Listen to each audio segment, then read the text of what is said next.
தமிழ் சினிமாவில் நம்பர் 1 இடத்துல இருக்கிறது சூப்பர் ஸ்டார் ரஜினிகாந்த் அப்படின்னு எல்லாருக்கும் தெரியும்.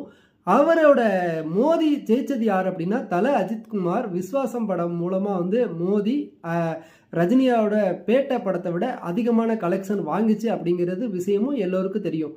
அப்படி இருக்கும் பட்சத்தில் அக்டோபர் மாதம் 10/10/2024 அன்னைக்கு சூர்யா படமும் ரஜினிகாந்தோட வேட்டையின் படமும் ஒரே நாளில் ரிலீஸ் ஆகுறது அப்படிங்கிறது ஒரு கூடுதல் தகவல்.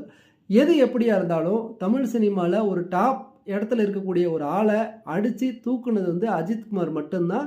ரெண்டாவது சூர்யா இந்த படத்தில் கிராஸ் பண்ணுறதுக்கான வாய்ப்பு அதிகமாக இருக்குது. ஏன் அப்படின்னா இந்த படத்துக்கு நிறையா பொருட்செலவாக இருக்கட்டும், அவர் உடம்பை வருத்திக்கிட்டு நிறைய காட்சிகளை ஒரிஜினலாக டூப் இல்லாமல் நிறைய விஷயங்களை பண்ணதுனால இந்த படம் கங்குவா படம் வெற்றி பெறுவதற்கான வாய்ப்பு அதிகம் இருக்குது. பொறுத்திருந்து பார்க்கலாம். தேங்க்யூ.